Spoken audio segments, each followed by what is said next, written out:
Hey, hi, how are you? I'm taking this on my phone. I don't usually use my phone for this stuff, so if I end up looking at the wrong place, it's because I don't know what I'm doing. Look, I'm in my workshop. Look at what a mess. let's bop around real quick, and I'll show you some little tidbits. Right, so this is a little gambling machine. Like, apparently these were made in Moncton. They're very short. They're, I don't know, 5 feet maybe, which is short compared to, you know, a regular game.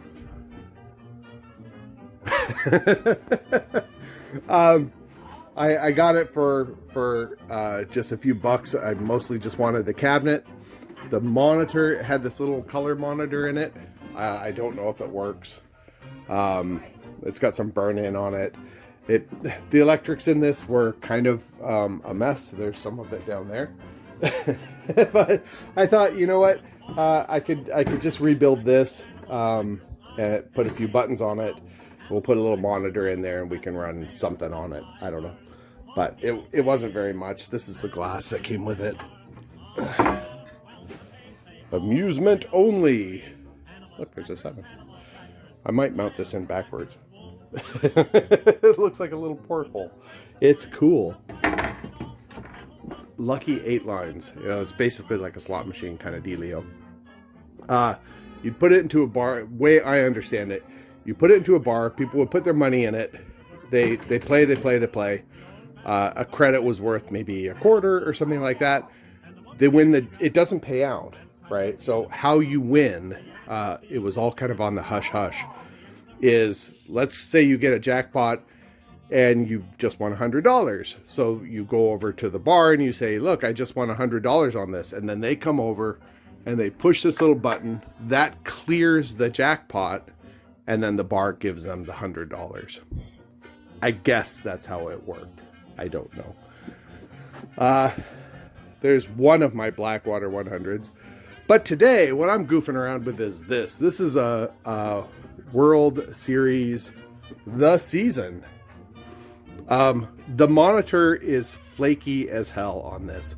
It's got a little roll on the top, but sometimes it just completely glitches out. It's the picture is not very steady on it at all. And if you look back here, you'll notice it's kind of grubby and kind of dirty. It could probably use a little bit of this or that and clean up, and it'll probably be fine other than that, like once it gets refurbished. But for this game, I'm not going to bother refurbishing it for this game. I would rather save this monitor for something that I need, because I think this is a good monitor.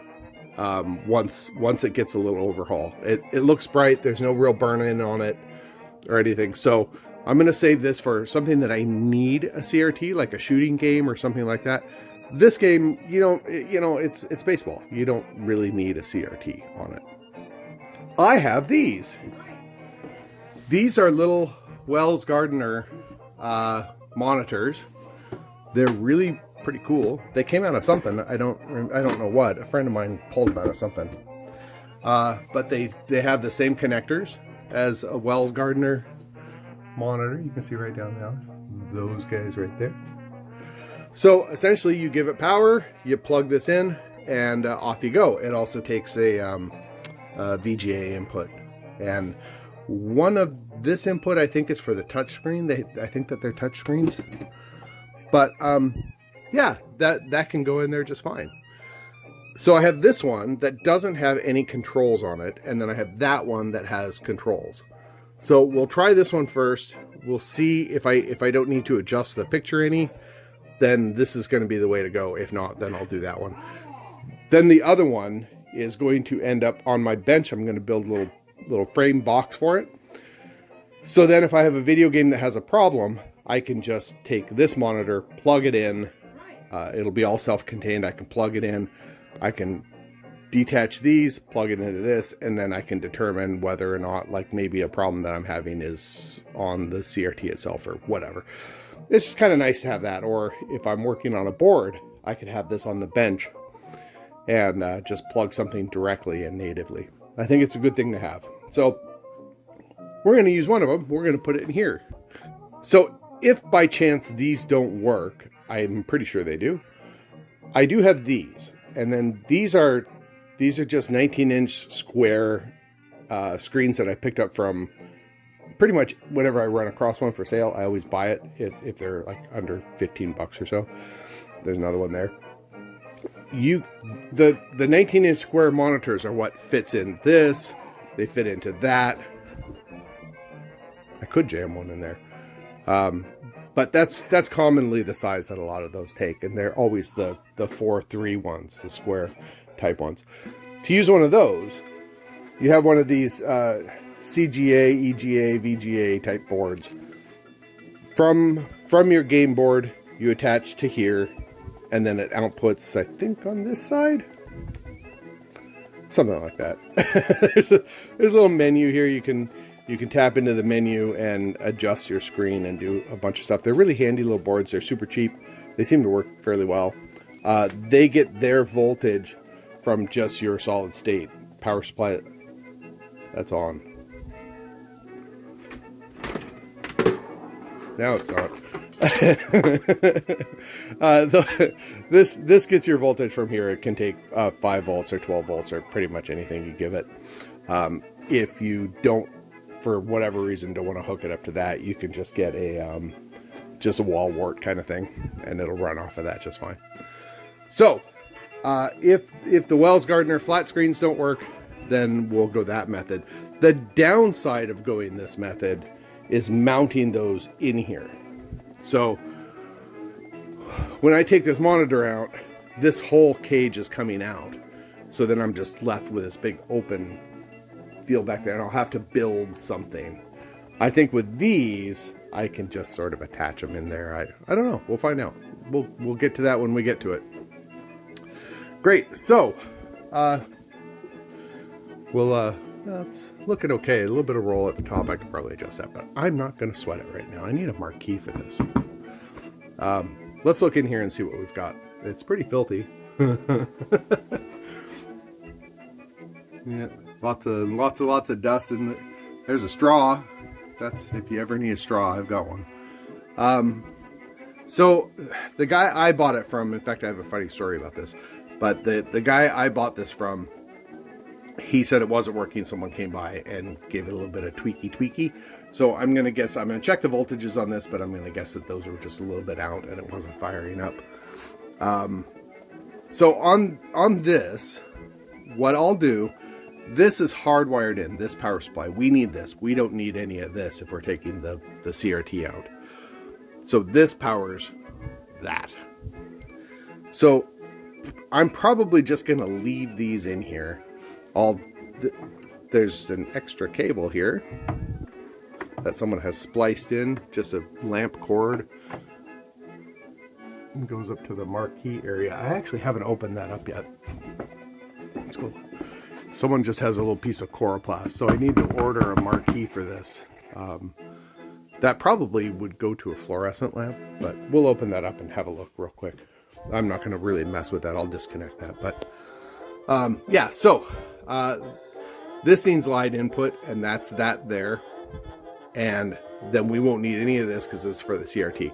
So we will need line input to an adapter to power one of these guys or the other type of monitor. So usually what I do is, this is all frayed anyway, so this needed to go no matter what. So I'll probably cut that back here and just leave it hanging. I'll disconnect this nonsense. If I want to keep whatever they've wired up there, then I'll just put a regular plug on the end of this. We'll put a power strip in here. This will plug into the power strip. The monitor will plug into the power strip, and then that lamp cord will plug into the power strip. So on these, usually what I do is I just take just a power cord from a computer or something like that. I splice the ends off, I give them these nice little things, and then I can just plug these into the wall, and it works great. So that's what we're gonna do. All right, so these guys just run off of 12 volts. I have a few of these laying around, but That's not right. That's not going to work for us. So we'll have to adapt my adapter. This seems really goofy, but it worked. So I didn't have, usually I have a whole bunch of just junk adapters laying around that have different barrel types, and they're connected all nice and clean to a cable. I snipped the cable, I connected the cable I want to, everything's fine and dandy, but I didn't have one. But I do have a few of these little guys laying around. They're left over from when I bought some sort of universal power supply thing. Like I was in a pinch and I needed one. So I have all of these different barrel sizes, but they have these really dumb little connectors. So what I did was I just soldered onto the little connectors, put a little heat shrink. I actually wired this so that I knew which one was the positive and the negative, and then just went to that. So let's plug this in and see if it works. All right, we're getting something. We're getting the thing that says no signal input, which is true. Let's check the other one. All right, this is the one that has the controls on it, and that one's getting the same thing. That's good. And these are the little controls, so it's just like a little on-screen menu system. All right, let's plug this into the game and see what we get. All right, unplug these guys.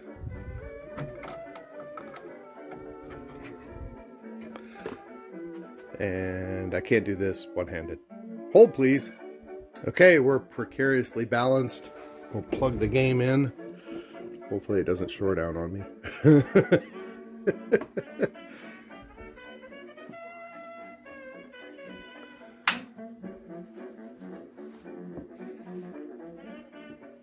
Nice. Okay. So we're sitting a little high, aren't we?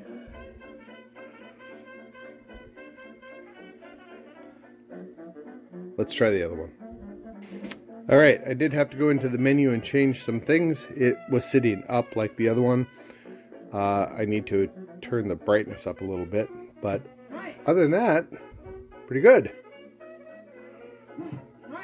Strike! I love the sounds on this. Okay. Next step, we'll pull this out.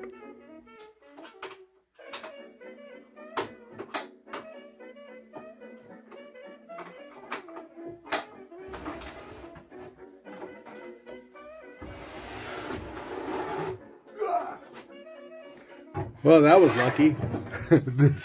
This was up here, and I basically just touched it and it fell off in my hand.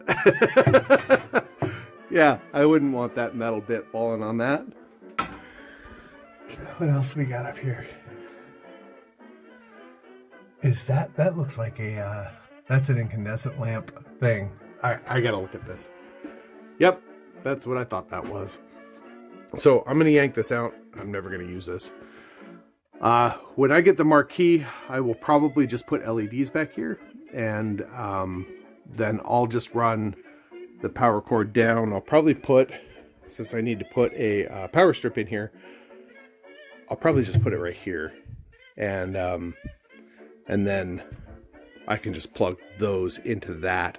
That power strip will be on, but that's the cord that's going to come out of here. So when you plug it in, everything else turns on. So that'll work. So this is how I decided to mount it. A couple pieces of plywood here and a little block here. The monitor has a mount at the bottom, so it'll screw in there. And then for the top, those holes up there, I have a piece of wood that goes across the top, and then we'll screw into there. You'll see it in a second. This was on the glass, on the inside of the glass. That's like old school nicotine right there. All right, we're in, we're all set. So this is what I did. Just a couple of screws onto those little blocks down there. This is just to get it to the height that I needed it. That right there is actually an old oak threshold that I pulled out. I don't even remember where, but I have a couple of them floating around. So that's nice and strong to hold it. That all seems to work. Of course, I don't have the power strip that I need. I'm just using this one. So we'll mount a power strip here. What I might actually do, I like having an external switch on these. So when I get the power strip in here, I might hack it so that I can turn it on and off from here. But if not, that's not a big deal. Like I said, I can always unplug it if I need to. Every once in a while, the game will glitch and you need to reset it and just power it off, power it back on again. That happens a couple times on a few of our games, you know, once a month or something. So it's nice to be able to just reach back and flip it. But if I have to unplug it, I have to unplug it. I don't care. No big deal. So I checked my voltages. My 5 volt, my 12 volt were fine. There's no -5 on this, so I'm cool. New plug, and that plugs into here. And I figured I need to vacuum and clean all this out, but my shop vacs are at the arcade. So I just figured I'll just mount this up here. There's no reason why not. Doesn't matter. It's the line voltages are more or less protected, and it doesn't need to be down here. And this is all going to be off. So I clipped it. So you can't even turn it on. You can't even give it power. That's fine.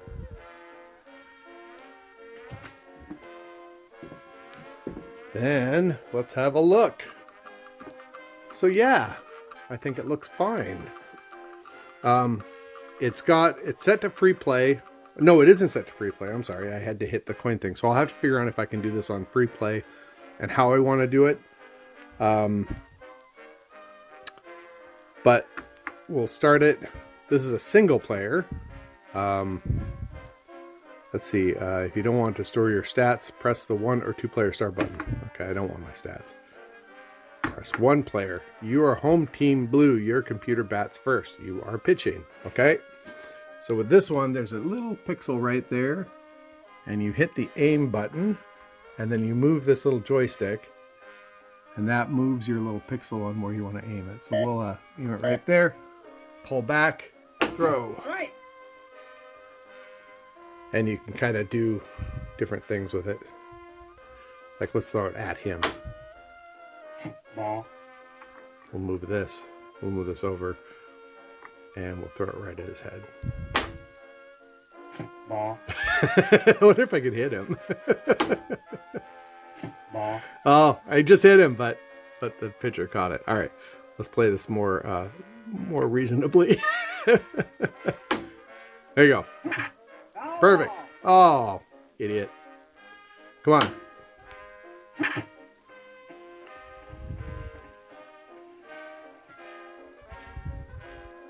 Let's see if I can strike him out.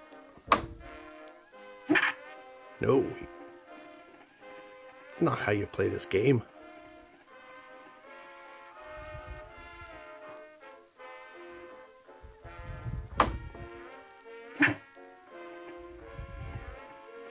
Out.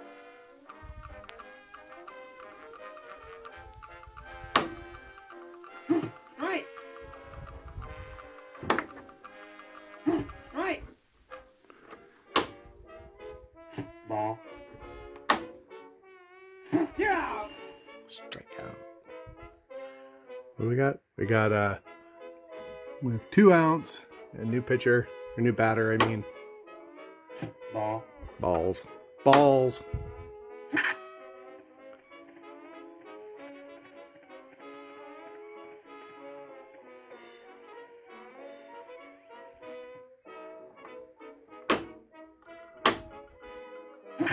Foul ball. Foul ball. Ball. Foul ball. This guy's really foul. Out. I am up to bat. So swinging is the same way. You pull your head, ball. Pull it back like this. You can aim it up and down. Right. Foul ball. And then you can run your guys here. Yeah. Oh, come on. I'm trying to explain it. So if I wanted to keep running, I could hit the extra base and he would run to the next base, I guess. Right. Foul ball.